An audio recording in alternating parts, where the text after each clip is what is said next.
Hello everyone, it's Jamal Thomas. Welcome to the Progressive Soapbox. So, it's early. Excuse me. It's early. Let me check my volume. If you guys enjoy the content, please feel free to share, like, subscribe. Of course, there's always Patreon. So, it's early. My wife decided to go to the gym. I was up watching documentaries, so I decided let's just do this. Let's do a few segments. One segment that I saw, I think it was a day or so ago, that I wanted to do and put online, and I think I'm also going to upload the original just by itself, so people will have it where they can see it. It's the debate. Sorry, there's something in my eye. Between Ocasio-Cortez and Joe Crowley. The second one, not the first one. Now, if you remember, Joe Crowley was supposed to show up at one of the other debates. Joe Crowley ducked that debate. Ever since then, I've called him the Invisible Man. Essentially, Joe Crowley... Oh, he sent a surrogate, by the way. The indignity of sending a surrogate. He was across town tweeting, a few stops away on the subway, tweeting this out so the world can see that I could have been at your little debate. I chose not to be at your little debate. I was within distance of your little debate, and I just didn't come. And I'm sending my surrogate so you would have the indignity of sitting beside somebody who's not me. You're not up to my stature. That's what it looks like. If you're just looking at it and you just looked at the optics, it looks like this person is debating a stand-in. From the standpoint of Ocasio-Cortez, please never do that again. But, by the same token, the uproar over this, even shamed by the New York Times, all across the media, shaming him. I suspect it was the New York Times that burned the most. It was the opinion of the editors that Crowley was taking advantage of his public. Or taking his public for granted. Let's say it that way. And in taking his public for granted, maybe that public would need to find somebody else who wouldn't. Crowley ends up coming for a second debate. And I'm going to show it to you now. I'm going to say this. I said before, that first debate, she jumped on him and beat the stuffing out of him. She just wouldn't get off of him. She kept hitting him over and over and over and over again. One thing after the next, he'll bring up race, and she was like, this is not about race, this is about class. Just slamming it in his face. At one point, he's just like, I'm experienced, I have experience. She's hitting him on the money. You're taking money, you're corrupt, you're taking money. We need somebody who's not taking money. We need somebody who's representative of our demographic. She's hitting him over and over and over again. And it looks so bad. If it was a boxing match, the referee would have stopped it and told everybody to go home while they called the medics to drag Joe's flesh out of the ring. But it's politics. It's blood sport. But the blood is not necessarily seen. And Joe licked his wounds, walked away, and he's probably said, that shit would never happen again because I'm never going to show up at any more of these debates. And from his standpoint, if you feel like you have all of the money backing in the world, and you feel like you have all the standing in the world, from his point of view, well, I don't have to take that debate. I don't have to take the indignity of getting the stuffing beat out of me again, because everybody knows me. I'm going to win. Why do I need to do it? It just hurts me to look bad in this way again. So he decided not to do it. The problem is the public shaming that he got over it dragged him to the debate stage, in which he got on stage and got the stuffing beat out of him again. I'm going to show this. This was not all that publicized, and I just found it on the page itself. But she did good. I like you watched this and you thought, yeah, she's awesome. I like her. I like her a lot. World Socialist website. Slightly, it was a weird article that they wrote about her. they are militantly to the left, so much so that I sometimes think it's against their own good. But whatever, I like her. So let's take a look at Ocasio-Cortez versus Joe Crowley after Joe Crowley was shamed into a debate. Part 2. Come on. Okay, I thought it was part 2.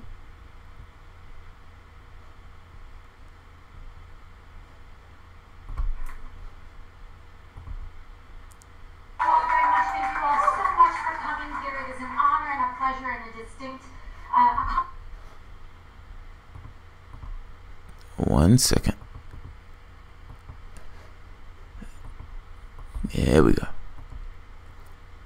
I've done videos enough without sound to identify. Accomplishment, there because we have come here together and triggered the first primary election here in 14 years. That is not because of me, but that is because of the community and the support and the desire for change. My name is Alexandria Ocasio-Cortez. I'm an educator, I'm an organizer, I'm a third-generation Bronxite here in this community. And I am proud to be the only candidate in this race that rejects all money from corporations, Wall Street, luxury real estate developers, and big pharmaceutical corporations. Because right now, the Queens and the Bronx and our community is at a very critical tipping point. After 10 years of failed leadership, we have lost 1,000 Democratic seats nationwide. We have lost the House. We have lost the Senate. We have lost the presidency. And it would be a profound mistake if we believe that the same leadership getting us into this mess is going to get us out. Because what's going to get us out is improved and expanded Medicare for all. What's going to get us out is a federal jobs guarantee. What's going to get us out is the abolition of ICE. What's going to get us out is a $15 minimum wage. And that is what we are here to fight for. And not only are we talking the talk, but we're walking the walk. Because by rejecting corporate money, by organizing in the streets, we have organized the first election in 15 years. And we are here on a profound agenda of social, economic, and racial justice. Thank you very much. I would like to remind both candidates, we have a timekeeper right here in the middle. She will hold up a red card when your time has expired. And everyone, let's keep the interruptions to a minimum, please. Let's hear from Congressman Joe Crowley. Thank you all very much. I'm very pleased to be here this evening. I was able to get back up here after the votes ended a little earlier than expected because the immigration vote will now take place next week, we believe. But I'm here tonight because I want to be with my constituents, here to discuss the issues with Ms. Ocasio-Cortez, the issues that we care about here in our district and in our nation's capital. I know that this constituency, my constituency, cares about good paying jobs. They care about having health insurance. They care about being able to send their kids to college. We care about having a real retirement that we can live off of in our waning years. Those are the hopes and the dreams, the aspirations that I take with me to Washington, that I represent in Washington, D.C. And I have a proven record of leadership. I'm a proven leader. I use that in Washington to get the points of view of working people in my district every day, and especially now in fighting against this individual, 45, who's the President of the United States. I was out last week fighting for the rights of those young babies and children to be reunited with their families on the streets in Washington, not just talking the talk, but walking the walk as well. And I'm going to continue in that effort until every child is reunited with his or her mother. But I want to thank you all for being here tonight. We're going to have a good, robust discussion. And at the end, you'll all get to vote on Tuesday. I hope you vote for me. Thank you very much, Congressman. I actually want to thank you both for coming tonight. Thank you, Congressman, for coming up from D.C. We really appreciate it. Just want to start with Ms. Ocasio-Cortez. Want to pick up on something that was kind of left unanswered in the New York 1 debate, if I can. Now, last week, Congressman Crowley brought up some comments you made during a Reddit AMA in 2017 regarding flexibility when it comes to national gun laws, kind of laughed it off and said you didn't say that, but just to read back what you said back then, quote, "Locally, I happen to support NYC's more strict take on gun control, but I also believe that there needs to be flexibility on the national level. New York City is not New Mexico." I guess just wondering if you could elaborate on that, what you mean in terms of flexibility, and why did you kind of deny saying it on the airplane? So the reason I denied it is because the congressman's quote, the only accurate word in the congressman's quote was the word flexibility. He said that I do not believe that New York City's laws can or should be applied to New Mexico, which is not, as you just read in the quote, what I had said. Really what we are talking about here is that I am supportive of the strictest national gun laws that are proposed in the nation. Sorry, I know you guys can't hear me out there or see me out there. I'm supportive of some of the strictest national gun control laws in the country.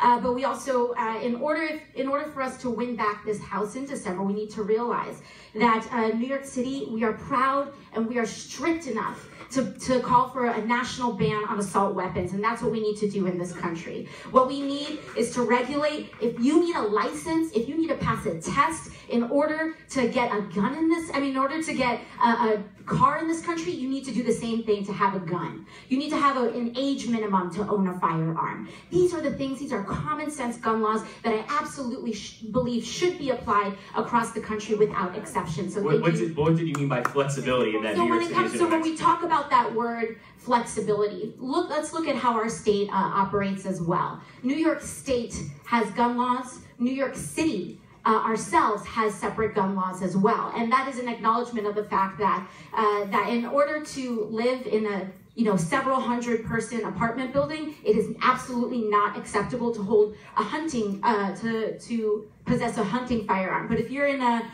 rural farm in the middle of Nebraska, that is a different reality. Thank you. Congressman, you have 30 seconds if you'd like to rebut. Yeah, but there's a difference between hunting rifles and handguns, and that's what the law in New York City is about, ban on handguns in New York City. In fact, it's mandatory jail sentence for if you're convicted of having one. But I do think, I agree with my opponent, that is about the word flexibility. There is no room for flexibility when it comes to the issue of guns in America. The people of Parkland, 30 seconds. The people in Parkland don't believe in flexibility, and the people in Newtown, Connecticut, they don't believe in flexibility. And the reality is you can go outside of New York and legally open up the back of your trunk, dump in a bunch of legally bought guns and bring them back to New York. 74% of all guns on the streets of New York were purchased legally outside the state of New York. We don't need flexibility when it comes to the issue of guns. And I agree, we disagree on this issue. We don't need flexibility. Flexibility has brought us mass murder. And that needs to end. Our kids need to know they're safe in their schools, whether in New York City, whether they're in Chicago, and whether they're in Texas or Florida or any other part of this country. He's a bad actor. He's a very bad actor. He's trying to work himself up. We don't need flexibility. I think what it is, the problem is he has a hard time making a distinction from her. Meaning the positions that she takes, she's clear on who she is. She's not a moderate. She knows who she is. I'm for Medicare for all. I want to get rid of ICE and health and school. I am very clear on what I am. Even dealing with the thing of rent, I don't take money from corporate sources. I am a grassroots funded candidate. This is who I am. These are my values. If you're to the right of her, how do you create distinction? How? Like, you end up with this kind of weird, odd stuff where he picks one word of flexibility, something that she says is somewhat rational. Well, look, the laws in one place are going to be somewhat different than the laws in another place because those places can be somewhat different. And he jumps on this word flexibility and harps on it, starts screaming like he's going to cry on stage. We don't need flexibility. Our kids need to know that we're going to be safe. Look, I think the gun debate, they never get to the point of why people do it, if that makes sense. Like, they keep focusing on the end result. They're not focusing on why. The only difference in this conversation with her, though, is she is focusing on the why, whether she's saying the why or not. Meaning the pressures in daily life that push people either to this idea of overt fear or push people into either kind of psychiatric issues, or for that matter, where people just do weird shit with guns because of the pressures that are associated with it. And yeah, I see it through this lens that other factors push people to behave poorly with guns. But at the very least, she deals with the other end of it just from the standpoint of the economic realities of life. How do we make life a bit easier on people? How do we release some of the pressure? Crowley, not so much. This is the thing he can get worked up on because Democrats, for the most part, are against the gun lobby. That's the only reason he's getting worked up on this. Let's keep going. I'll give you both 20 seconds if you want. 20 seconds. I'll cut you off. And that exactly is the point, is that there is no room for flexibility on those common sense gun laws. But I want to point out something here, because the congressman brought up Parkland, and the congressman brought up Connecticut, but we're not talking about the Bronx. We're not talking about Chicago, and that's one of the fundamental blind spots that we have when we talk about these situations. Why aren't we talking about those kids? And that is part of one of the reasons when I think I mentioned New York City, 20 seconds, and I mentioned the Bronx, not Bronx, I mentioned New York City, and I mentioned Chicago in my rebuttal. Because it's not just about the shootings that we have in mass shootings, it's about kids on the street being exposed to guns that are bought outside of New York City and are prevalent on the streets of New York. So look, I'll let the Reddit article speak for itself. The words are there, don't take my word for it, just go online and look at it. Thank you, Congressman. Next one is for you, so you can keep the microphone. So the New York Times editorial board yesterday came out with a scathing review of your campaign. Wasn't that bad? They criticize you for, quote, your galling snub of a debate in the Bronx that you did not attend, but your opponent did. What did you make of that editorial piece, and is that the reason you're here tonight? I appreciate the editorial, and I appreciate also the hard work that I have been doing to win back the support of my constituents here in Queens and in the Bronx as well. Working every hour that I'm not in Washington, D.C., or working on behalf of my constituents, representing, as I said before, the hopes and dreams, the struggles and the aspirations of my constituents, working to win back their support and their faith in me. The reality is that neither that debate nor the one the week before coordinated with my office when we had already made commitments to other entities within our district. And also... No interruptions, please. And also, for the record, the New York One debate happened because we asked for that debate. We asked New York One to put that debate together and to work and coordinate with both our offices to do it. And this evening, you all knew that we had votes today, and you actually tried to accommodate a way in which I could participate and not physically be here, and I appreciate that. But because I was able to be here, I wanted to make sure my constituents know, whether it's in Jackson Heights or any other part of this district, that I want your support. I want to be and continue to be your congressman in Washington, to be your voice, your eyes, and your ears. That's what I want to be, and that's what I have been. 30 seconds. The Bronx has been abandoned by its leadership for a very long time. And on Monday, that was a continuation of that neglect. What we saw by the New York Times was a public call out and writing out to the entire city of New York that absentee leadership is not acceptable for our poor and working class families. I've been there, I have been there, and I will continue to be there as your next Congresswoman. Thank you very much. Thank you. I'm going to get to some questions from the community groups that put on this debate tonight. Remember, it's a minute 15 seconds, 30 seconds to rebut. This one comes from the Jackson Heights Beautification Group, and it's for Congressman Crowley. During the New York One debate, you implied that you support the Shops at 82nd Street rezoning proposal, which involves building a 13-story mixed-use building, the target on the ground floor and residential above.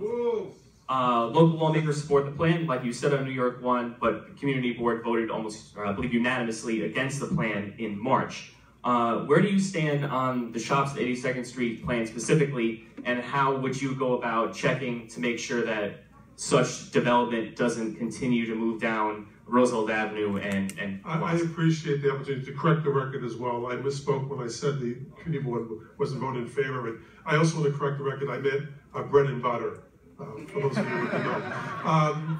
And so the reality is that as I look at it, that the building itself could be built as of right for the use of the target and has the support of local 32BJ who are supporting that project, and that it also is building affordable housing, and an additional affordable housing was increased after the vote by the community board, that it has the support of the local elected officials as well as the Queens County elected officials who also as well. I think it needs to be done in a way which also respects the needs of the local businesses as well, and all that needs to be taken into consideration. Look, we're an ever-changing community. Queens is changing all the time. The city is constantly changing as well. We need to make sure that the change is being kept done in a way that meets the needs of our community and our citizenry. A lot of the, just to follow up, a lot of the opponents of that plan worry about the gentrification that the development could cause, that luxury units being brought into the neighborhood will only encourage more. I guess, do you see their point?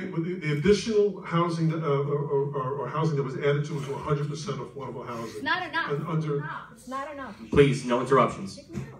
And we need more affordable housing. I also know that the rents in Queens are out of control, and Queens and the Bronx. That more and more people in my constituency are becoming rent burdened, and that's why I've introduced legislation in the House to give a tax credit to renters like we give to homeowners today. We actually give a homeowners credit to incentivize home ownership through the tax code. We need to do the same thing for renters as well and give our renters a break. Ms. Ocasio-Cortez? So first and foremost, in 2015, after accepting a surge of money from luxury real estate developers, the congressman wrote the bill himself and passed a repeal of FERPTA.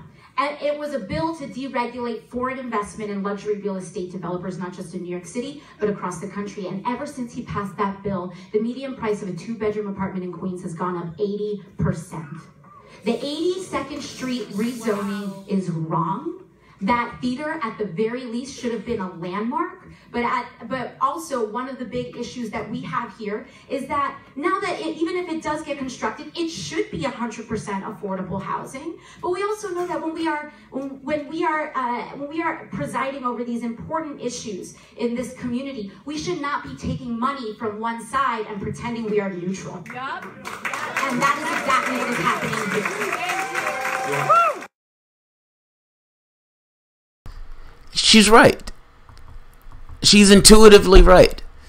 Like, think about this. We have the similar problem here in Virginia, with Virginia Power, where you have politicians who take money and then make legislation dealing with Virginia Power. That is so bizarre. I don't understand why people think this is okay. Ultimately, you've allowed people to buy your political system. The power of this particular argument that she's using is, I'm not bought. I am not bought. You want somebody who's going in and who's working for you. That's me. He's taking money. He's doing favors for the money that he's taking. And being very specific about it, to the point of New York, in that specific area, saying this particular piece of development that he is trying to paint as affordable housing. And the people there are screaming at him, no, that's not affordable housing. Maybe to you, not to us. And she cuts through it, making this point of people who take money in this way should not be allowed to make policy on the things that they take money for. I love it. The power of not being bought. Let's keep going. Very briefly, there is no FERPTA investment in Queens or the Bronx. There is no real estate trust investment in Queens. And I'm going to tell you something. I'm incredibly proud of that bill, because since that bill has passed, 23,000 workers, new workers in New York. I added 23,000 jobs in the city, and I'm very proud of that. Good paying union jobs. That's because that bill had the support of the Patriots and Workers Alliance. Working men and women are actually working good paying, not just $15 an hour jobs, 30, 40, 50, 60 an hour jobs. That's the kind of jobs I want to see brought back to my constituents. Ms. Cortez, you can have 20 seconds if you want it. 20 seconds. Sure. The other bill that the other thing that we're talking about with rent relief is actually the tax break is the preferred solution to this option from developers. Developers actually prefer the rent relief tax break as opposed to other structural changes, because when you get a discount when you get a tax write-off on your rent, then they can raise those rents even more, because that is how they kind of offset those costs. So we need to realize how we go about these solutions, and again, not take money from luxury real estate developers, period. Yeah. All right, the next question goes into the cost of the rent, quite frankly. I don't think she really understands the legislation. The next question is, is from Make Queen Safer. We actually got an audience question that is very similar to it, so I'll just lump them into one, and it's for Ms. Ocasio-Cortez. Should the Democrats win the House back this fall, there's at least a decent chance that your opponent could become Speaker of the House, depending on what happens with Nancy Pelosi.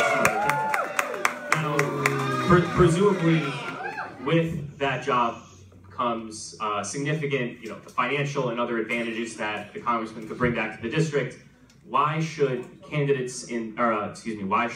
constituents in this district vote for a candidate who would be a first-time elected official, has far less experience compared to your opponent, and toss aside the possibility that their representative could be Speaker of the House? Well, first I'd like to say that I'd like to kind of oppose the idea that I have less experience than my opponent. In fact, I have more experience than anyone else in this race before seeking elected office. I have 10 years as an educational director, as a national organizer, advancing the causes of social, economic, and racial justice in the United States. So that's first of all. Secondly, when it comes to power, we can't just be tempted by power and money alone. We need to realize what that power is being used for. And what's happening is that for 20 years, the concentration and the disparity of income in the United States has been growing. Rent has been growing. The costs of healthcare have been growing. And what we need to do is be bold enough and courageous enough to take the risk, to choose leadership that takes no corporate money and advances healthcare, education, and housing for all. Thank you very much. 30 seconds.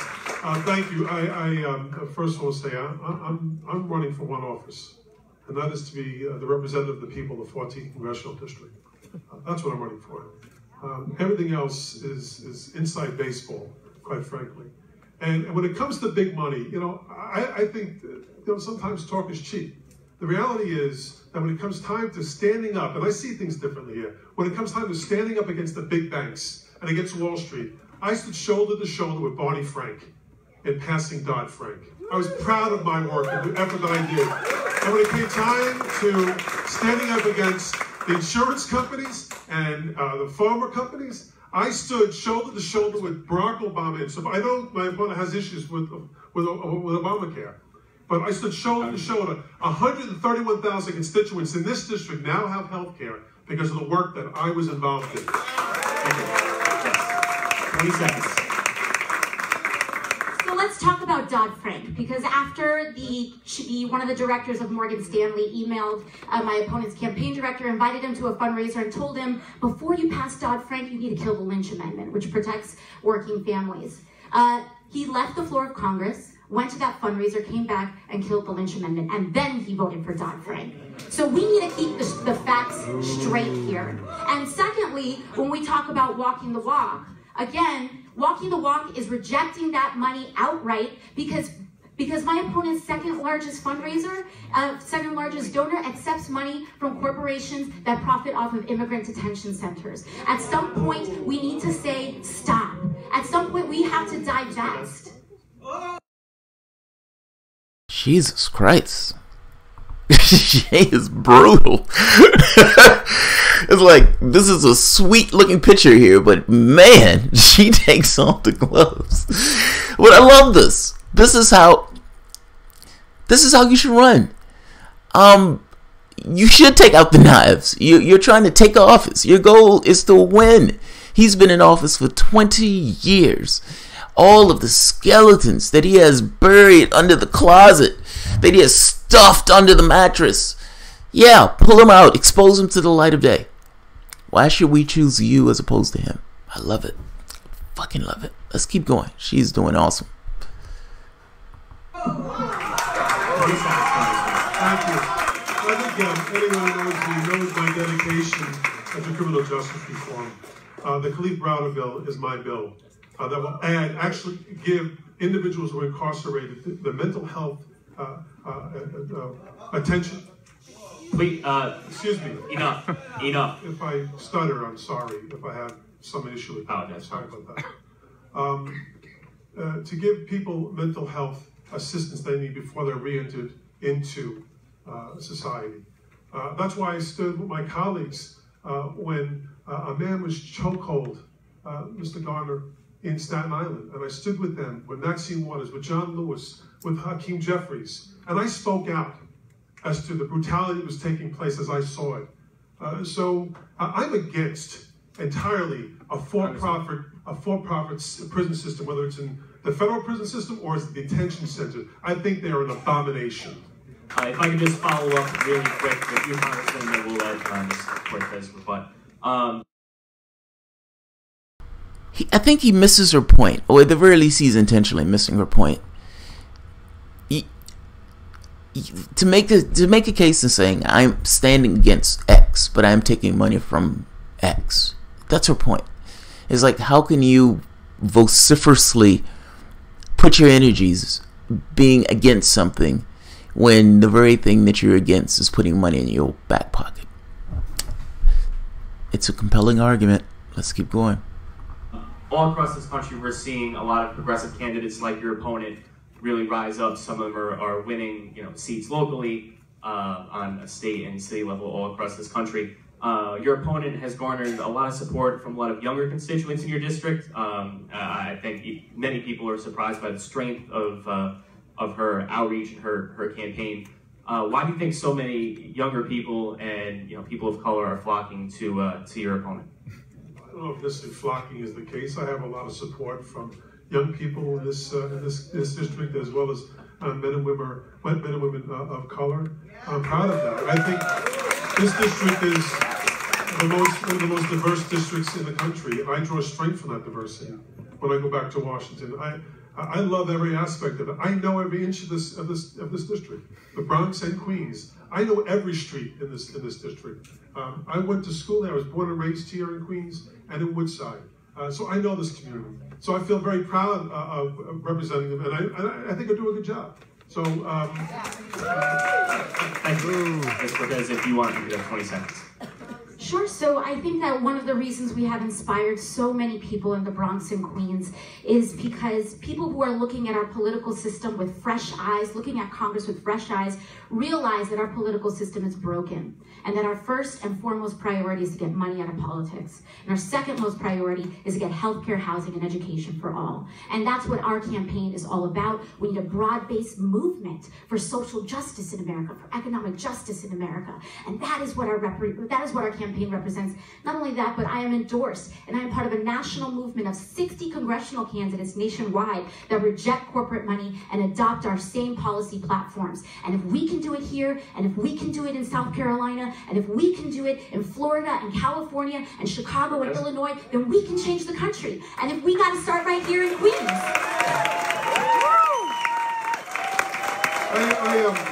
I appreciate this. Sorry, thank you. I appreciate my opponent saying, and I think she has brought energy, and I think she's brought issues. There's really, in my opinion, very little daylight between us. There are a couple of issues we don't agree on. But for the most part, the energy is positive. What I'm hoping for is that energy doesn't end on Tuesday, that energy is brought forward to November, and getting behind the Democratic candidate, whoever that candidate may be. I've already said that I will support Ms. Ocasio-Cortez if she's chosen this Tuesday. I know she's changed her mind, but at the debate last week, she said that she'd have to go back and check with the committee that supports her, so whether she supports her. And I think that we need to be unified. We need to, yesterday my opponent was campaigning with Susan Sarandon here, who said that she would rather see Donald Trump in the White House than Hillary Clinton. I don't think we'd be in the predicament we're in today with these children on the border if Hillary Clinton were president of the United States today. Very quickly. So I know that because the congressman is not only the congressman, but the chairman of the Queens Democratic Party, he's used to telling people what to do. I don't tell people what to do. And so what we need to do, what democracy is about, is building consensus. What democracy is about is building consensus. I am committed to the Democrats winning the House in November. But we don't do that with top-down leadership. We do it with bottom-up buy-in. Because if I did just say outright on national television, yeah, we'll endorse you, that shortchanges the effort and the energy. It sabotages the energy of supporting. Because when Me saying, yes, let's support them is so much less powerful than getting 100, 200 people in our campaign, in our community saying, all 200 people, yeah, let's support them. That's why I say bottom up, not top down. Okay. The point about being the leader of Kings County and Democratic Party, I'm proud of my record. It is about consensus building. There are people in this room who know about that consensus building. I'm proud of the fact that I helped, along with our county, elect the first Asian American to Congress in the history of the East Coast, in race May, Adrienne Adams to Albany. What a great, to the City Council, what a great woman to send a person of quality to the City Council. The first Ecuadorian to the state legislature and to the City Council, the first Korean American to the state legislature. I've helped to diversify this borough. Did somebody ask him to list the races that he got elected? What the hell? Just randomly. I elected the first Asian. I elected the first Ecuadorian. I elected the first black Peruvian virgin, whatever. I mean, it's so bizarre that he does that. He did that in the last debate, where he's just started randomly naming the different racial groups that he's elected to a particular position. Good, I guess. You know, it's almost as if he put him there just so he can say this. Committed to, and I will continue to do that. Okay. All right. So I'm kind of going to combine the audience questions with the question that actually we had on our list. So to combine these two questions, they are obviously related to the story of the week, which is what's happening on the southern border. Now, some of those kids that were separated at the border have apparently made their way to New York City. I mean, we saw just last night the protests at LaGuardia Airport.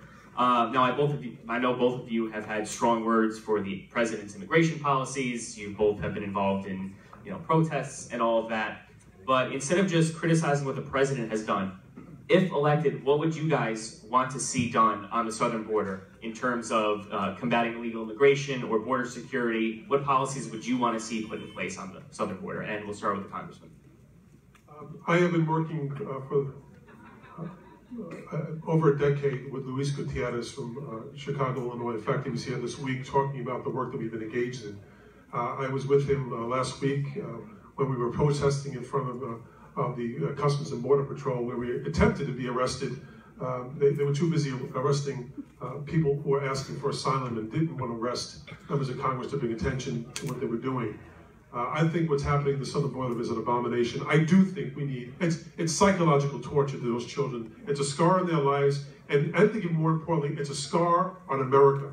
History will not look kindly on what took place during this administration for a lot of reasons, but I think this is probably the most abysmal thing that they could have done. We need comprehensive immigration reform. We do need to address all of the issues. It's very complex. But I also think the most important thing is to deal with the 11 million plus individuals, human beings, not animals, human beings, who are working here trying to contribute and become a part of the fabric of our nation. I favor that. They're the best, the brightest, and the bravest. And as a son and grandson of immigrants, this is a part of my being, my soul. My soul.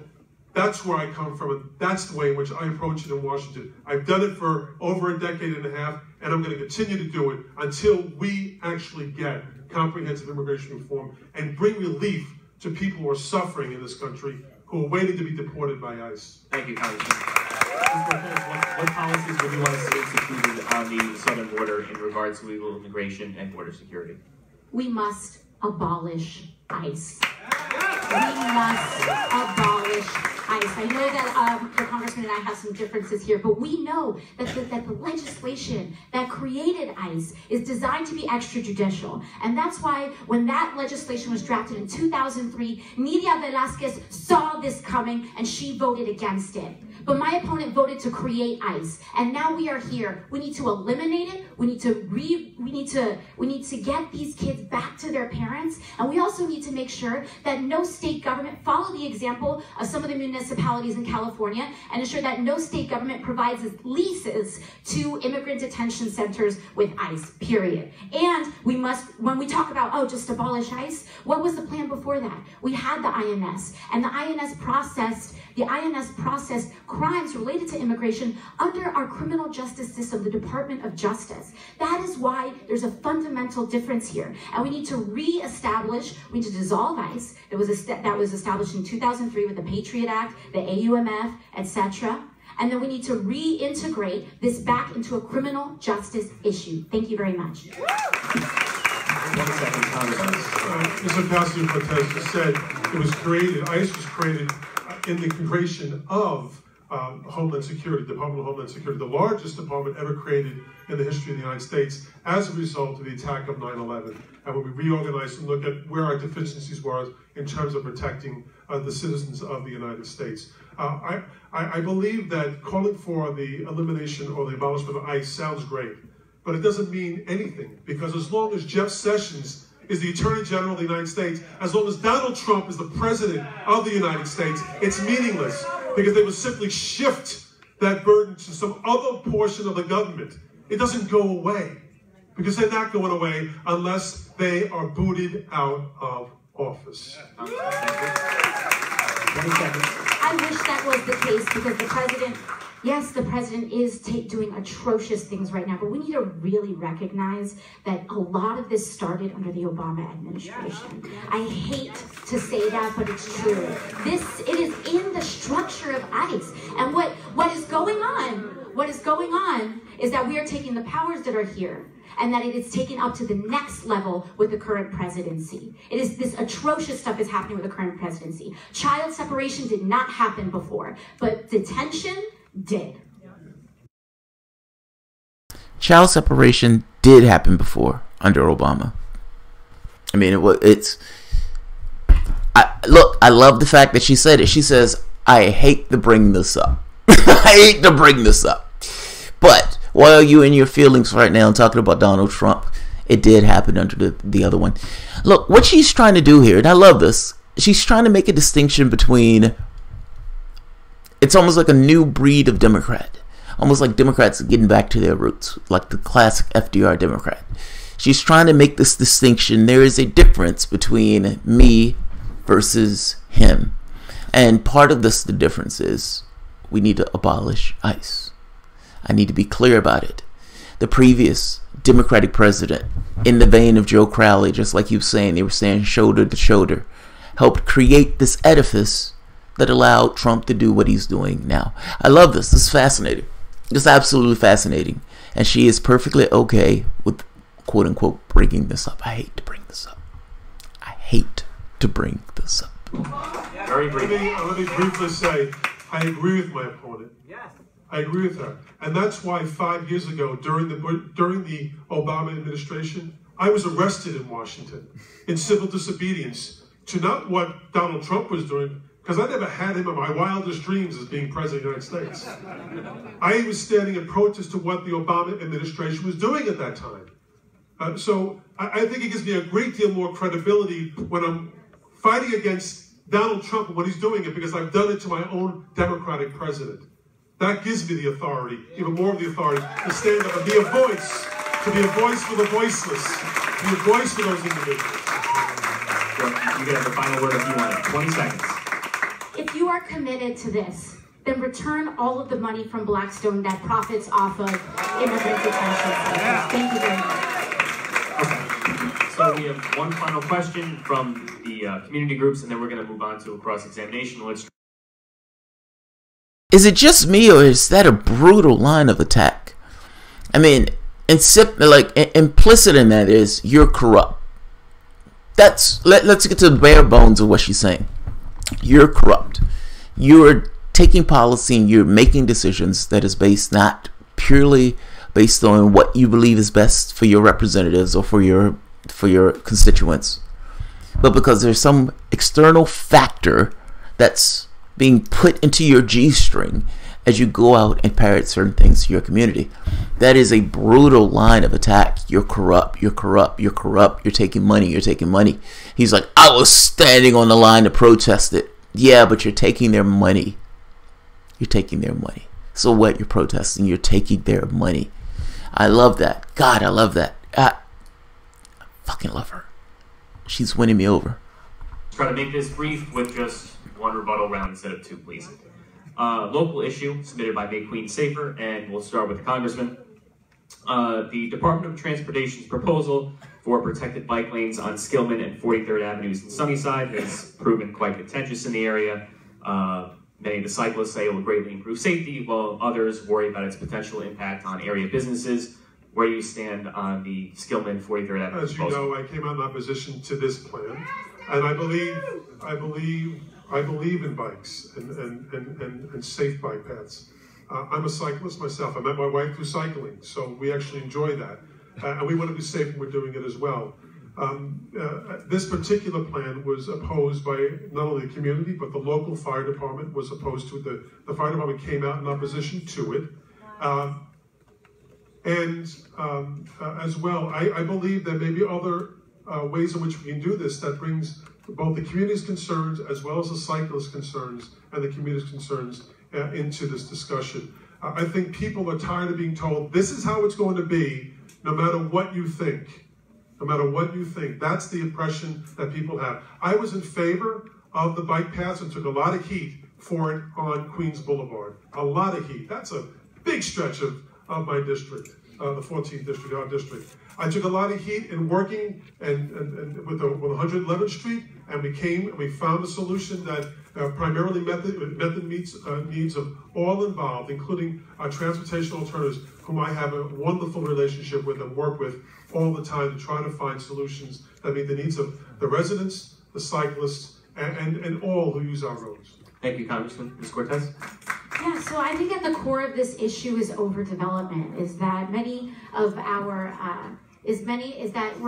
our populations are starting to crowd in these communities, and so what's happening is that we're kind of fighting over scraps when it comes to space and when it comes to how we transport. So right now we have an issue where we don't have permits for residential parking, and that allows people from as far as Long Island to come here and take up space and make parking, and then people can't find a place to put their car. But I do think that we really do need to have safety measures. You know, we need to have bike lanes in this community, and as people have been dying, and I do believe that we can find a way where we aren't in direct opposition with one another in this community. Thank you. I would just say that I answered the question. I said that I oppose this plan. My opponent, I believe, gave a more wishy-washy answer to this. In the end, the reality is that people are using bicycles because it's convenient, it's healthy, and they want it to be safe, and we want them to be safe as well. That's why when the child was killed on 70th Street and Northern Boulevard, I called for that meeting at City Hall. I got that meeting immediately to call for the changes that need to be made with the councilman, with the state senator and others to immediately respond to the needs of our community. And they were met. They came down, they've done, and more to be done, more to be done. Briefly respond if you want. I believe that, so I know my opponent's taken on the role of moderator now, but I think that I've spoken with cycling activists, and they said that, and I'm looking forward to going, sorry. I'm looking, pardon? So are you undecided right now? Yeah, so I think I'm undecided on this plan right now. We're looking for more input from both of these sides. Thank you. Okay, so now we will move on to the cross-examination round. Each candidate will have the chance to ask the other a question. Whoever is asked gets 45 seconds to respond. We'll start with Ms. Cortez. You can ask the Congressman a question. Sure. So earlier this week, during the Bronx debate in which you sent a surrogate to debate before you, your official surrogate said that you were in enthusiastic support of the Trump embassy change to Jerusalem, in which 60 people died. So I wanted to know, how do you defend that position, and if so, how? I appreciate that. First of all, the individual I sent to, or asked, I didn't send, I don't command anyone to do anything. I asked Anna Mohammed, a former city councilman who represented Parkchester for many years and is a respected elected official, to be there to defend me in some respects, or talk about my input and the work that I've done in the Parkchester community, because I could not be at that event. And when it comes to the issue of moving the embassy to Israel, to Jerusalem, I don't believe that this was done in the best interest of the peace process. Wait. You sent someone to the debate. Now, you guys are debating on whether or not you're going to take a particular office, meaning you or her are going to take a particular office. And you sent someone to debate that has a different perspective than you, who's supposed to take the office if you win. I guess I'm trying to make the point. If the person that you send to debate has a different perspective than you on any particular issue, that person, even if that person wins the debate, is not the one that's going to take the office. That debate becomes meaningless at that point. The only person who exposes himself is Cortez in that debate. You, on the other hand, turn around and say, that person had a different perspective than me. That's amazing. How are you going? This makes me dislike him even that much more. Let me understand what I'm saying, and I hope I'm making myself clear on this. You and another person are running for office. One of two people on this planet, one of you are going to accede to the office. Whatever that office is. Let's say House of Representatives. You have a debate because you want the public to be able to see how you think versus how the other person think. What's in your head? What's your perspective? Are you being earnest? Are you being sincere? Are you being real? Are you making shit up? Are you lying? And it allows the other person to challenge you. It's that back and forth that allows the public to figure out, okay, who do I trust more? Who do I believe has the best interests or my best interests at heart? And they're doing that because one of you is going to accede to the office.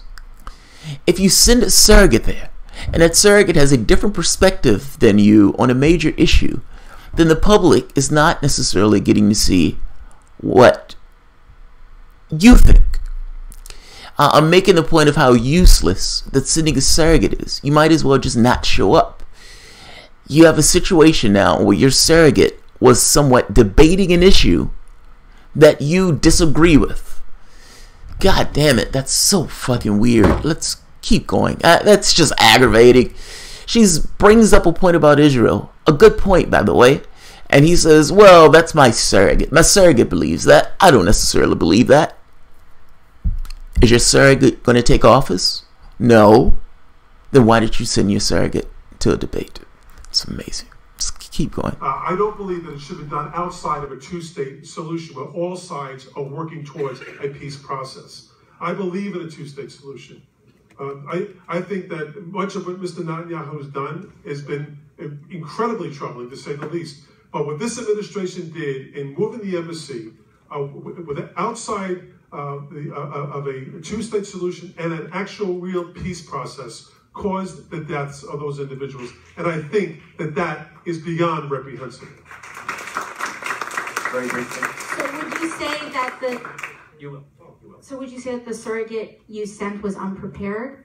Oh, I don't think there's any question that she could not know everything about me. It's just, you can't know everything about my positions, and I don't expect her to know every position that I have. And I think that she did the best she could under those circumstances. I have great admiration for Annabelle Palmer. She now works with the homeless here in the city. She's a dedicated public servant. And someone who has dedicated her life. She was a 32BJ, worked at 32BJ, a union woman, and a real leader. We don't always get it right. I made a mistake at the last debate as well. I'm willing to admit that I don't always get it right. That's okay. We're human. We can make mistakes. So I'm okay with that. Congressman, My question to you is that, you've spoken about the fact that there are, good Democrats and bad Democrats. And I wanted to say that maybe there are some bad Democrats, people who have let us down. Jose. And the reality is that there are some bad Democrats right here in Queens County. Jaime Montserrat, as was mentioned earlier, is someone who actually cut his girlfriend's face with a broken piece of glass, and was convicted of stealing, I believe it was $100,000 from the city coffers. Stealing your money, our money, and put it in his pocket to benefit him. My question to you is why have you sought his support? Why did you go to his club and speak at his club? I'd like to know why you did that. So that's a lie. I have not sought his support. I think that history is absolutely reprehensible. When you say, why are you at his club? I was at the only Latino Democratic club in East Elmhurst and Corona. That's where I was.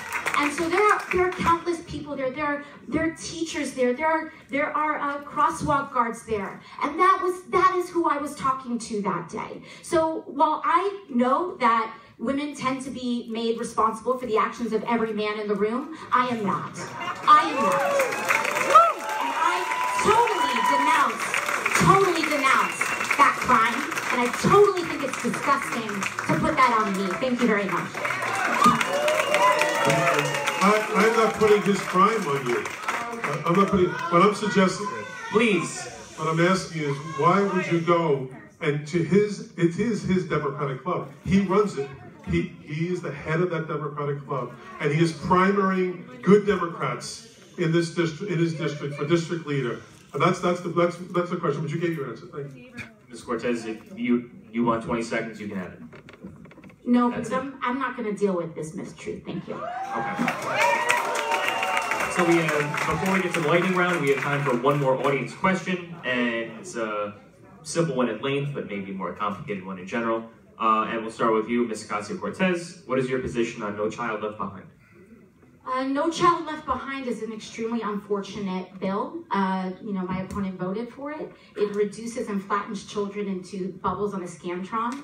And I believe that we need to do a lot of work in healing the damage that has been done by No Child Left Behind. Thank you. Thank you. Councilman? I did vote for No Child Left Behind. Unfortunately, it has left some children behind. And it's not a perfect bill. I have a son who has learning differences, and we struggle with that. I am also someone, my son is dyslexic, he's dyslexic, but I'm also someone who was able to intercede on his behalf. And I think of the thousands of people in my district and hundreds of thousands of people in this nation who are struggling with that every day and maybe don't even know what to do about it. And there are changes that need to be made in bringing equal justice when it comes to the issue of education as well. I'm committed to it because I'm part of that now as well. We will now move on to the lightning round. Again, simple questions, 30 seconds each candidate to respond. We'll start with Ms. Cortez, correct? What is one positive aspect of your opponent? I think you're a good guy. I think you're a good guy. And I think at the end of the day, in our races, we are so used to voting for the lesser of two evils that we're not even used to voting for the better of two options. And I think that's what we've got today. Thank you. Councilman? Same question, yes. I think, Mr. Ocasio-Cortez, I think you brought a lot of energy, and I think you for someone who is not as experienced in terms of public life and public service, I think you're doing a great job in that vein. I do think that this time calls for proven leadership, and that's what I do have. And look, no outbursts, please. I do thank her for the energy she's brought to this. I think it's good for the process. It's good. It's good for me as well in terms of this give and take, and I hope it's been good for you as well. It's funny, both of them. Do you remember when Donald Trump was in a debate with Hillary Clinton, and they asked him a similar question: "Tell me something good about your other person." And he actually gave Hillary Clinton a damn good compliment. He said, she's a scrapper, she's a brawler, she's et cetera, et cetera. And it came across almost as heartfelt for Donald Trump, coming from Donald Trump. These two, not so much. I mean, she said you have the better of two options as opposed to the lesser of two evils. It's the same thing. It's the same thing. It's just flipped on his head. And in his case, he made the point, yeah, she's done a great job for somebody who's less experienced. She's done a great job. They clearly do not like each other. Him being a good guy is besides the point. Thank you. Mr. Crowley, the microphone. We're going to start with you next. A similar question from the previous two segments. what is the biggest transportation challenge, public transportation challenge that your constituents face, and how would you address it? Well, we have a number of issues I think we're facing. I think the 7 line does present its own particular problems, the neglect that's taken place there, but I also think it's reflective of the fact we haven't invested federally in an infrastructure bill here in the city to help cities like the city of New York.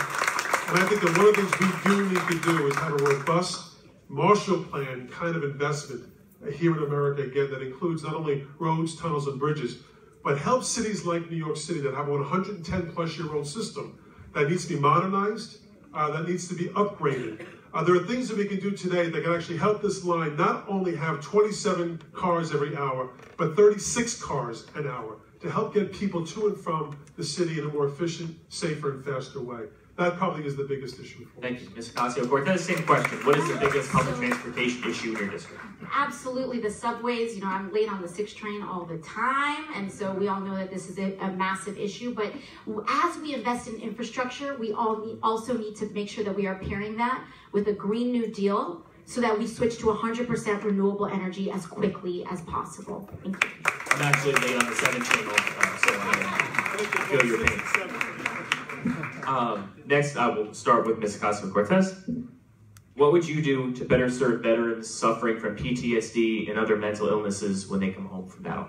That is such a really great question, and I'm proud to be actually endorsed by Common Defense, which is an organization of progressive military veterans and their families. I think there's a lot of things that we need to do, especially when it comes to PTSD. We need to fully fund the VA. We need to make sure that our veterans are getting the care that they need swiftly, and that we also, there's also a lot of medical investigation going on with substances that could be very promising for our veterans. So really pursuing not only the decriminalization of marijuana, not only the legalization of marijuana, but also the exploration and the authorization of testing for some controlled substances that also have very promising results for our veterans with PTSD. Thank you. Congressman? Thank you. I agree with my opponent on that. I think she's absolutely right. I also think what we really need to focus on are what is known as bad paper discharges. Individuals who have been honorably serving in the U.S. Armed Services, who may be suffering from post-traumatic stress disorder, and yet are drummed out of the military and given less than honorable discharges. And that is a scar on their record, and it only further debilitates them when they get out. Makes it difficult for them to get the work that they need and the health care that they need through the VA system because of their status. And there are tens, hundreds of thousands of people, especially in these recent wars that took place, that are suffering from that. And I think that's something we really need to fix and to give those people hope. Thank you. In a similar vein, next question, we will start with you, Congressman. What can be done on a federal level? Wait, quick interruption. The VA. So I want to say a word about the VA. I had a gentleman on from the VA. He was, I call him a whistleblower, but ultimately he was talking about the conditions in the VA itself because the VA is not adequately funded. Everything from not being able to get certain, like a CAT scan at night, or having doctors go into other parts in order to help out because they don't have necessarily enough people to man the areas. Certain parts of it shut off. He was. It wasn't necessarily a pretty picture, and part of the not being a pretty picture was because it wasn't funded adequately. So, she's right. The VA should be adequately funded. That's a start. And what would you do on a federal level to address the opioid crisis, especially here in Queens, where sometimes it is overlooked, but it is, as someone who covers many police precincts, I hear about it all the time, how big of an issue it is. What would you do on a federal level to address it here? Let me just say real quickly, I believe that the opioid crisis we're experiencing is directly related to the human condition that people are feeling, and in many respects, the hopelessness that people feel about where they are today. And I don't think the president helps at all. I think it's also a correlation between that and the rise of white supremacy in our country today as well. When people feel bad about the condition, they want to anesthetize themselves, whether it's alcohol or drugs. And when they feel bad about themselves, they want to blame others. And this president has been stoking that flame. And it is beyond reprehensible what he's doing. It's disgusting and it's racist. I also believe this work that we've been doing in the House recently has been good work, has been bipartisan, but it's not enough. It's not encompassing enough on really going after the overall issue. And the other thing I would suggest, looking back historically, we're doing a great deal more when it comes to the issue of opioids that was not done in the past when it was the crack epidemic. And that is so unfortunate that so many people are incarcerated today because of drug violations in the past. And we're suffering in prison today because of the tough laws that were implemented nationally.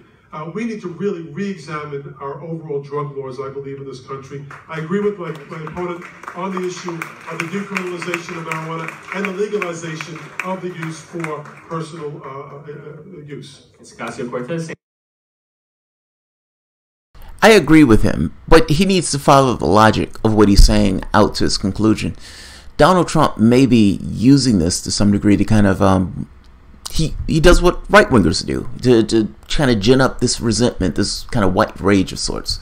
And it's not just being white. I mean, in all sorts of countries, even throughout Europe, the majority looks at the minority and uses them as scapegoats for whatever is taking place in the society itself. You have a certain part of the society that sees that as a valid,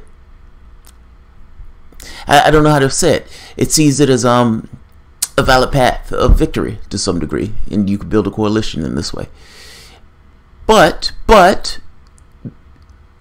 the opioid epidemic, dealing with the issues and the general malaise that people are feeling and everything else, Trump was able to use it. But why was he able to use it?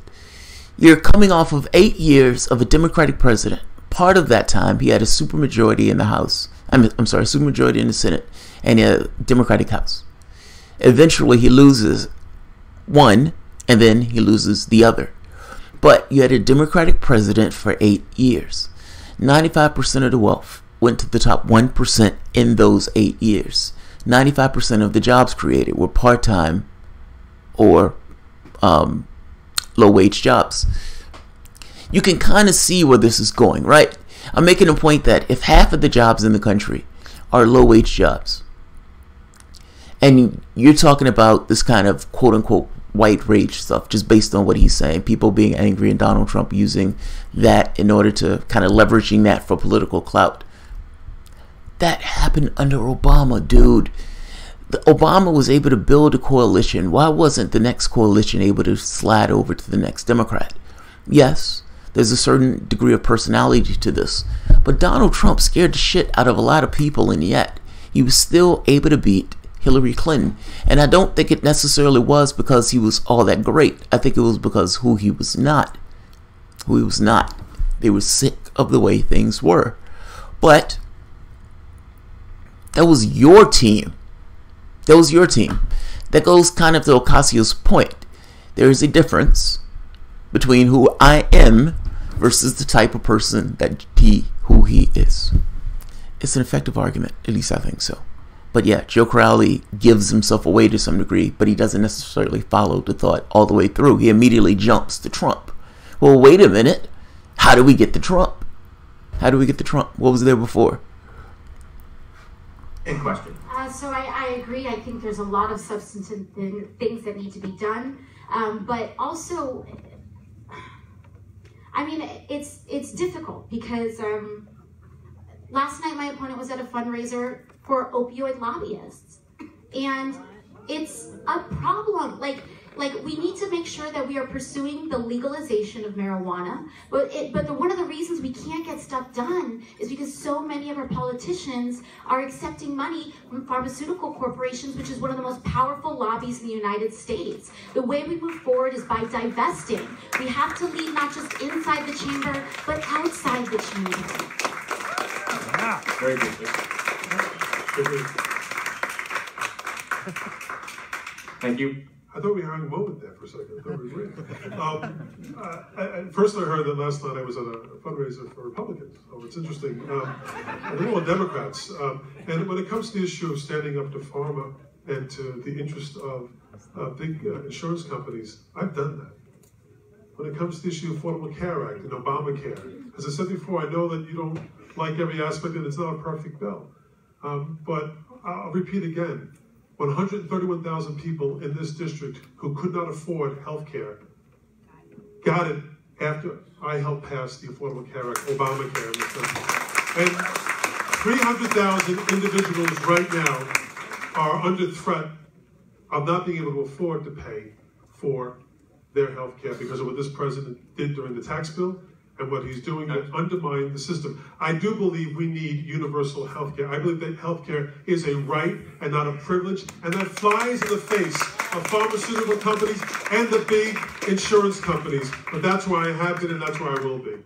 Last word. Yeah, because this point has come up multiple times about as whatever this point is. And what the reason I believe and that I fight is because I don't believe that the Affordable Care Act goes far enough. It did really great things in developing protections. And while this administration is here, we have to protect it. But what's going on is that insurance is not healthcare. I used to be a waitress, and nobody in that restaurant would get insurance on Obamacare exchanges because there were $200 a month for people making $40,000 a year for an $8,000 deductible. That is not healthcare, and those people don't go to the doctor. So when I talk about the ACA's imperfections, that is what I'm talking about. I think it's amazing that people get access to healthcare due to the ACA. It's an amazing improvement upon what we had before. But we need improved and expanded Medicare for all, period. I just want to say I was incredibly proud to support President Obama in that effort to expand opportunities for healthcare. More work needs to be done, and I'm ready to lead that charge. If you could pass the microphone, the next question. We have 3 more, 1 serious, 2 more lighthearted. Ms. Ocasio-Cortez, over the last 5 or 10 years or so, the homelessness crisis in New York City has gotten exponentially worse. Approximately 60,000 people are in homeless shelters every night in the city, with thousands more on the street. What can be done on a federal level, and what would you do on a federal level to help alleviate some of those issues here in the city? It's a really great question, because we are now at the point where there are 3 times more vacant luxury apartments that are empty than there are people experiencing homelessness in New York City. What we need is not more housing that is unaffordable. Locally, we need 100% affordable housing in many of these new units. But on a federal level, we need to make sure that we are really looking at expanding in investments. We need to expand the low-income housing tax credit. We need to make sure that we're reinvesting in NYCHA, because HUD has been reducing in its funds for a very long time. And we also need to make sure that some of these tax breaks right now are going to some of the wealthiest people. Some of the tax breaks are designed right now to go to some of the wealthiest folks when it comes to housing. And so we really need to shift a lot of those tax incentives so that working class people can get a break. Thank you. Congressman? I agree with Ms. Ocasio-Cortez that the recent tax bill that passed the House without any support from Democrats, without any involvement with Democrats on the Ways and Means Committee, which I'm a member of, and I highlighted that over and over again on the committee, that they were making a law that would not stand the test of time because it wasn't done in a bipartisan way, as it had been done back in '86 with Ronald Reagan and Tip O'Neill when they held hands on that issue, as well as on the issue of immigration reform. And we need to get back to the point where we can actually accomplish things for the American people. But I agree with her on that.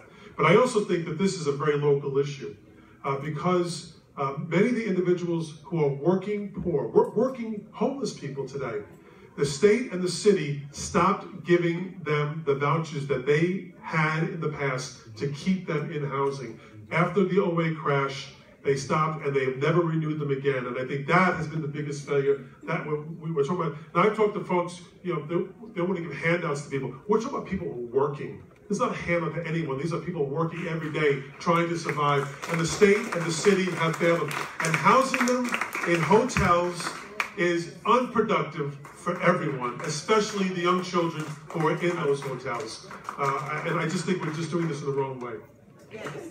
All right, so last 2 were quite fun. So I've asked, or Errol Lewis asked both of you your favorite restaurant in the district. I'm gonna ask you your favorite park in the district. We'll start with the congressman. Okay. There are a lot of parks in this district. There's just too many. We actually have the largest park in New York City in Pelham Park in the Bronx. But I have to say, I I think my favorite park right now, because I'm excited about what's happening here, is Travis Park and what's happening on the Danny Drum, and working with him and convincing the community board that this was good for the neighborhood, good for the community, open space, green lawns with shade where people can really enjoy themselves on a nice summer evening. Ms. Ocasio-Cortez, same question. Travis Park is a good one. I think that Diversity Plaza is an amazing, really great place. It's a place where people come together and really kind of express themselves for change. So, two really great places. Ms. Ocasio-Cortez, you can keep the microphone. We'll start with you. So, for the last question of the lightning round, what is one thing you have in your district that you can't find anywhere else outside of the district or the city? What's one thing you maybe miss the most when you're traveling? The best food in America. Nice and succinct. Congressman? I'm going to have a hard time disagreeing with her on that one. And if you look at me, you know I like food. So, and there's so much. And I'll tell you this, it sounds hokey. I love the people here. I love every aspect of the folks in Queens and the Bronx. When you're down in Washington, it's the pizza, man. It's the pizza. It's all about the pizza. I miss the pizza. Fantastic. Okay, so we've reached the end of our night. We are going to round out with some closing statements. Candidates, you have 60 seconds. We'll start with the challenger, Ms. Alexandria Ocasio-Cortez. Thank you all so much. Thank you all again for being here. I think what we've kind of proven in the course of this entire campaign is that this campaign is a movement. It's not just about an election on June 26th, which I hope to have earned your vote and trust and inspired everybody here to take that chance and cast that vote this Tuesday. But this is about so much more than election. This is about a movement. This is about the dignity and the social, economic, and racial justice of people in Queens. This is about walking our streets with pride. This is about making sure that we can make ends meet at the end of the month and spend time with our kids. This is about pursuing criminal justice reform, and about education, about sending our kids to college without being concerned about the cost. And that is so much bigger than an election, but that is what this campaign is about. And I hope you join that movement and cast that vote on Tuesday, because we are going to get it done, and we are going to change this nation for a better future. Thank you very much. Thank you very much, Mr. Ocasio-Cortez. Congressman, 60 seconds. Thank you once again, and thank you to Mr. Ocasio-Cortez. I appreciate the opportunity to be here this evening, to be in front of my constituents, the people of the 14th Congressional District, the people who have elected me to represent them in Washington. It's the greatest thing, the greatest joy and most proud thing I've ever accomplished in my life, outside of having 3 beautiful kids.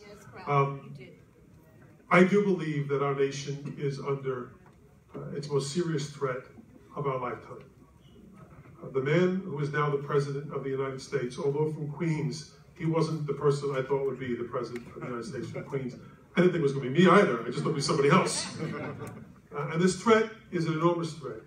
I think that the time calls for right now experienced leadership and proven leadership that's recognized not only here in Queens and the Bronx, but also in Washington, D.C. The stakes are so high. The survival of our democracy, I believe, is at stake. When we see fascist things like ripping babies from their mother's arms at our border, you know that this country has changed. When we see who our enemies were and now are our friends, and who our allies were and now maybe not so much allies, you know that this country is an incredible change right now, and not for the better. And I am, I believe, the person most prepared to take this to Donald Trump. I refused to shake the president's hand. I've had many opportunities. Two things. When you see agents ripping babies from their mamas, he just said that he protested Obama for doing similar stuff that Trump was doing. Meaning the thing that was structured in place, that separating kids from their mamas and so forth, and even doing it for the same reason of trying to create a deterrent from coming to the country, which, again, I don't know why that would work, but that's what they were doing. He said he was protesting it under Obama. So that wasn't something that started under Obama, under Trump. Also, the NDAA, the National Defense Authorization Act, is somewhat terrifying. I mean, in what it allows, they've added a Ministry of Truth, allowing media to essentially lie to the public. They've allowed locking people in black sites. I declare you a terrorist, and now I'm sending you away forever. I mean, we're going to put military on home soil. There's all sorts of stuff that they've been building as an apparatus or security apparatus that was here before Trump. I think the more terrifying part is not that Trump is building the apparatus, but that you've given him the apparatus. The thing that people like me have been screaming about, maybe for a few years anyway, but people before me were screaming about, is that it's not the best of times where you're terrified of this stuff.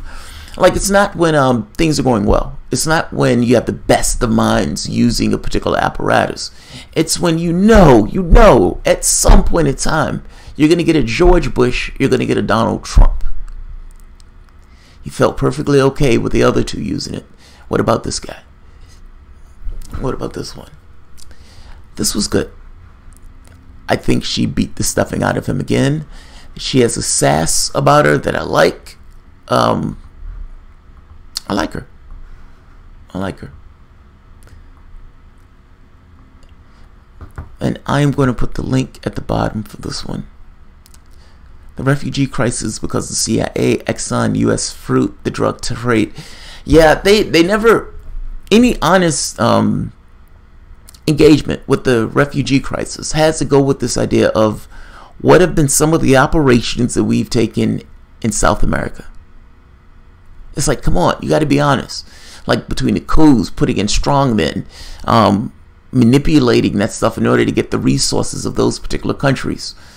I mean, we've done bad things. What is Guatemala, Chile, Brazil, Cuba.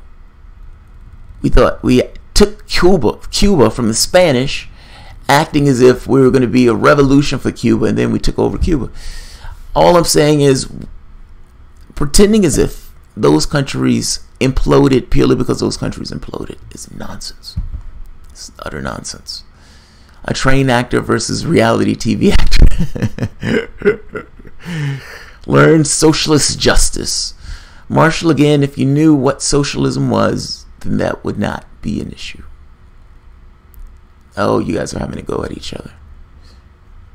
Uh-oh. We'll have two socialists going at it. A socialist cockfight. Alright, let's see.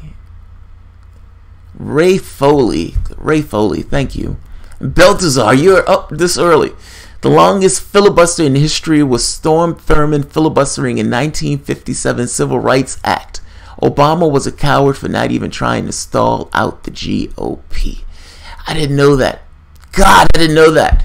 Just imagine, he put all of that work into trying to stop something that was actually good. It was actually good. He was a goddamn racist trying to stop progress, and he lost. He absolutely lost. Balthazar, I have no idea why you're up this early on a Saturday, but thank you very much. And Ray Foley, also to you. Thank you very much. Alright guys, I have 1 or 2 more videos I want to do this morning, and this one is gone for like an hour and 30 minutes. So let's end this, and I'm going to go to those. Guys, thank you for supporting the show, and thank you for showing up this early on a Saturday. I'm up, been up for a while, so let's do the news, or at the very least, let's do some shows. Thanks guys.